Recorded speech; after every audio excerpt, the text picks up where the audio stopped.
सोचिए कि आप एक अपार्टमेंट बिल्डिंग के गलियारे में खड़े हैं। महीना है जुलाई, साल 1991। गर्मी ऐसी कि दम घुट जाए, चिपचिपी और भारी। लेकिन असली मुसीबत ये गर्मी नहीं है। असली मुसीबत है वो बदबू। मिल्वॉकी के ऑक्सफोर्ड अपार्टमेंट्स में रहने वाले पड़ोसी महीनों से शिकायत कर रहे थे। वे लैंडलॉर्ड को फोन करते, अपार्टमेंट नंबर 213 में रहने वाले किराएदार से बात करते। वे पूछते, आखिर ये बदबू किस चीज की है? कभी ये केमिकल्स जैसी लगती, तो कभी सड़े हुए मांस जैसी। ऐसा लगता जैसे वहां कुछ मर गया हो। अपार्टमेंट 213 में रहने वाला आदमी जेफ, सुनहरे बाल और चश्मे वाला एक शांत लड़का, हमेशा कोई न कोई बहाना बना देता। कभी कहता कि उसका फ्रीजर खराब हो गया है, कभी कहता कि वो रोस्ट पका रहा है। और चूंकि वो दिखने में इतना नॉर्मल और सीधा साधा था, लोग उसकी बातों पर यकीन कर लेते थे। लेकिन 22 जुलाई की उस रात अपार्टमेंट 213 के सारे गंदे राज बाहर आने वाले थे। ट्रेसी एडवर्ड्स नाम का एक आदमी बिल्डिंग से पागलों की तरह भागता हुआ बाहर आया। वो पूरी तरह डरा हुआ था। उसकी एक कलाई में हथकड़ी लटक रही थी। उसने हांफते हुए एक पुलिस कार को रोका और बिल्डिंग की तरफ इशारा किया। उसने पुलिस वालों को बताया कि एक अजीब से आदमी ने उसे बांधने की कोशिश की और चाकू दिखाकर धमकी दी। पुलिस वाले एडवर्ड्स के साथ वापस उस अपार्टमेंट पर गए। उन्होंने दरवाजा खटखटाया। जेफरी डामर ने दरवाजा खोला। वो बिल्कुल शांत था, बड़ा तमीजदार। उसने पुलिस से कहा कि यह बस एक गलतफहमी है। उसने कहा, मैं हथकड़ी की चाबी लेकर आता हूं, आप लोग अंदर आ जाइए। पुलिस वाले जैसे ही अंदर घुसे, वो बदबू उन्हें जोर से लगी। वो एकदम असहनीय थी। जब ऑफिसर्स ने इधर उधर देखा तो वो जगह थोड़ी बिखरी हुई जरूर थी, लेकिन काफी नॉर्मल लग रही थी। एक बेज रंग का सोफा, एक फिश टैंक। लेकिन तभी एक ऑफिसर की नजर बेड साइड टेबल पर पड़ी। वहां एक चाकू रखा था। उसने चाकू को अपने कब्जे में लेने के लिए हाथ बढ़ाया। तभी उसने देखा कि दराज थोड़ी सी खुली हुई है। उसके अंदर पोलरॉइड फोटोज थीं। ऑफिसर ने उन्हें उठाया। वो उन्हें घूरता रहा, ये समझने की कोशिश कर रहा था कि वो क्या देख रहा है। वो नॉर्मल फोटोज नहीं थीं, वो लाशों की तस्वीरें थीं। टुकड़ों में कटी हुई लाशें, अजीब तरह से सजाई हुई। ऑफिसर सुन्न रह गया। उसने अपने साथी की तरफ देखा और चिल्लाया, इसे हथकड़ी लगाओ। जेफरी डामर ने बस एक पल के लिए विरोध किया, लेकिन पुलिस ने उसे जमीन पर दबोच लिया।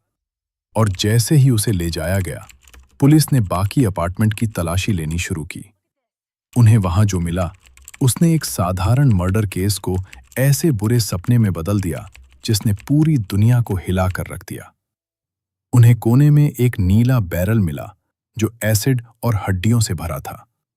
फ्रिज में एक डिब्बा था जिसमें इंसान का सिर रखा था, और फ्रीजर में वहां इंसानी दिल रखे थे।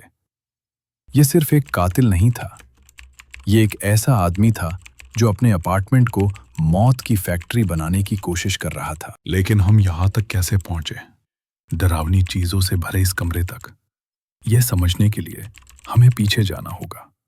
हमें जेफरी डामर की दिमागी डायरी के पन्ने पलटने होंगे, ताकि हम उस अंधेरे को समझ सकें जिसने धीरे धीरे उसके दिमाग पर कब्जा कर लिया था। जेफ कोई पैदाइशी राक्षस नहीं था। सबके हिसाब से वो एक खुश मिजाज बच्चा था। लेकिन जैसे जैसे वो बड़ा हुआ, वो सबसे कटने लगा, एकदम गुमसुम। जब बाकी बच्चे खेल कूद रहे होते, जेफ कीड़े मकोड़े जमा करता था। फिर उसने मरे हुए जानवरों, रोडकिल को इकट्ठा करना शुरू कर दिया। उसे चीजों के अंदरूनी हिस्से में बड़ी दिलचस्पी थी। वो जानना चाहता था कि हड्डियां एक दूसरे से कैसे जुड़ती हैं। वो मरे हुए जानवरों के मांस को एसिड में गला देता था ताकि सिर्फ हड्डियां बची रहें। यह एक बहुत ही डरावना शौक था, लेकिन उसके माता पिता को लगा कि यह शायद उसकी वैज्ञानिक जिज्ञासा है। उन्होंने खतरे के संकेतों को नहीं पहचाना। हाई स्कूल पास करते करते अपने दिमाग के शोर को शांत करने के लिए वो बहुत ज्यादा शराब पीने लगा था, और वो शोर उसे बताता था कि वो अकेला है, बहुत ही अकेला। उसका पहला खून ग्रेजुएशन के कुछ ही हफ्तों बाद हुआ। उसने स्टीवन हिक्स नाम के एक हिचहाइकर वे ड्रिंक करने के लिए जेफ के घर गए। जब स्टीवन ने जाने की कोशिश की तो जेफ घबरा गया। वो नहीं चाहता था कि वो जाए, इसलिए उसने एक बारबेल लोहे की रॉड से उस पर हमला कर दिया। उसने उसे हमेशा के लिए खामोश कर दिया। इसके बाद कई सालों तक डामर शांत रहा। वो आर्मी में गया, वहां से निकाला गया। वो मिल्वॉकी आ गया और एक चॉकलेट फैक्ट्री में काम करने लगा। वो हमारे बीच ही रहता था, बस में सफर करता, बार में जाता। वो किसी भी आम इंसान जैसा दिखता था, लेकिन उसके अंदर की भूख बढ़ रही थी। डामर के जुर्मों की डायरी 80 के दशक के अंत में भरने लगी। उसका तरीका बहुत ही साधारण और डरावना था। वो बार या मॉल में जाता। वो ऐसे नौजवानों को ढूंढता जो परेशान दिखते हों या जिन्हें पैसों की जरूरत हो। वो उन्हें पैसे ऑफर करता। $50, वो कहता, बस मेरे घर चलो, मुझे तुम्हारी कुछ फोटोज लेनी है, एक ड्रिंक लेंगे और फिर तुम जा सकते हो। सुनने में ये बहुत आसान लगता था। एक बार जब वे अपार्टमेंट 213 के अंदर आ जाते, वो उनके लिए ड्रिंक बनाता, आमतौर पर रम और कोक। लेकिन वो उस गिलास में नींद की गोलियां पीस कर मिला देता था। वो उन्हें ड्रिंक पीते हुए देखता। वो इंतजार करता। वो देखता कि कैसे उनकी पलकें भारी हो रही हैं, उनकी जुबान लड़खड़ा रही है। और जब वे बेहोश होकर गिर जाते, तब असली बुरा सपना शुरू होता। डामर उन्हें सिर्फ मारना नहीं चाहता था। मारना तो उसे शायद सबसे कम पसंद था। वो नहीं चाहता था कि वे मरे, वो चाहता था कि वे रुकें। वो उन्हें ज़ॉम्बी बनाना चाहता था। डामर की फाइलों का यह हिस्सा सबसे ज्यादा रोंगटे खड़े करने वाला है। उसने एक्सपेरिमेंट करना शुरू कर दिया था। वो अपने शिकार के बेहोश होने पर उनके सिर में ड्रिल मशीन से छेद करता और उसमें एसिड या उबलता पानी डाल देता। उसे लगता था कि ऐसा करने से उनकी याददाश्त चली जाएगी, लेकिन वे जिंदा रहेंगे। वो जिंदा खिलौने चाहता था, ऐसे गुलाम जो उसे कभी छोड़कर न जाए, कभी उसे जज न करें और कभी अलविदा न कहें। ये तरीका कभी काम नहीं आया। वे हमेशा मर जाते थे, और जब वे मर जाते तो वो उन्हें जाने नहीं दे सकता था। अपने कबूलनामे में डामर ने इसके बारे में बिल्कुल सपाट, बिना किसी भाव के बात की।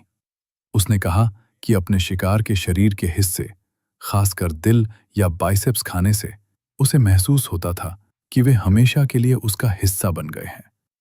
ये प्यार का एक बहुत ही विकृत और बीमार रूप था।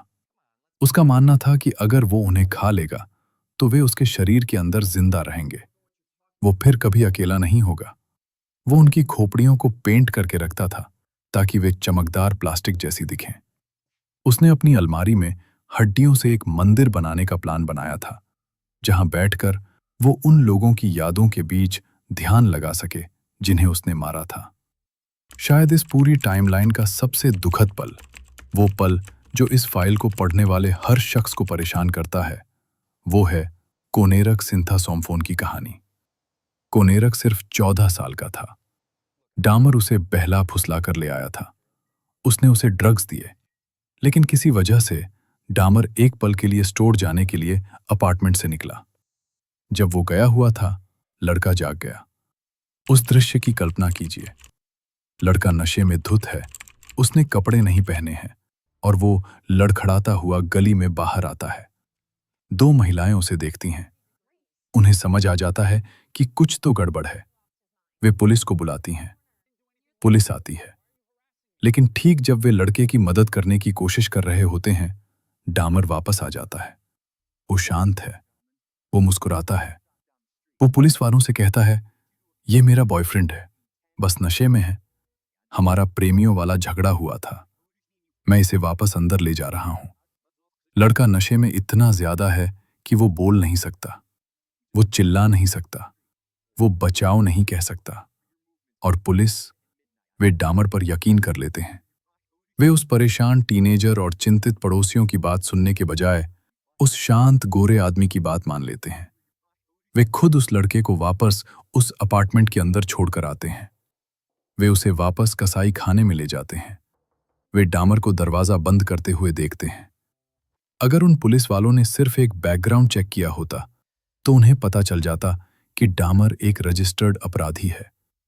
वे उस लड़के की जान बचा सकते थे। इसके बजाय कोनेरक एक और शिकार बन गया, एक और दिल जिसे खा लिया गया। महीनों तक ऐसा ही चलता रहा। बदबू बढ़ती गई, नीला बैरल भरता गया। पड़ोसी शिकायत करते रहे, पुलिस दरवाजा खटखटाती और फिर चली जाती, जब तक कि ट्रेसी एडवर्ड्स नहीं आया। जुलाई 1991 की उस रात जब एडवर्ड्स वहां से बच निकला, उसने इस जादू को तोड़ दिया। इसके बाद जो कोर्ट ट्रायल हुआ वो किसी तमेश से कम नहीं था। पूरी दुनिया ने दहशत में देखा जब सारी डिटेल्स बाहर आईं। 17 नौजवान और लड़के, चोरी हुई जिंदगियां, बर्बाद हुए परिवार। डामर ने खुद को निर्दोष नहीं बताया, उसने सब कुछ कबूल कर लिया। उसने कुकिंग के बारे में बताया, उसने हड्डियों वाले मंदिर के बारे में बताया, उसने उस अकेलेपन के बारे में बताया जो इतना गहरा था कि उसने उसे एक नरबख्शी बना दिया। उसने पागलपन की दलील दी, लेकिन जूरी ने इसे नहीं माना।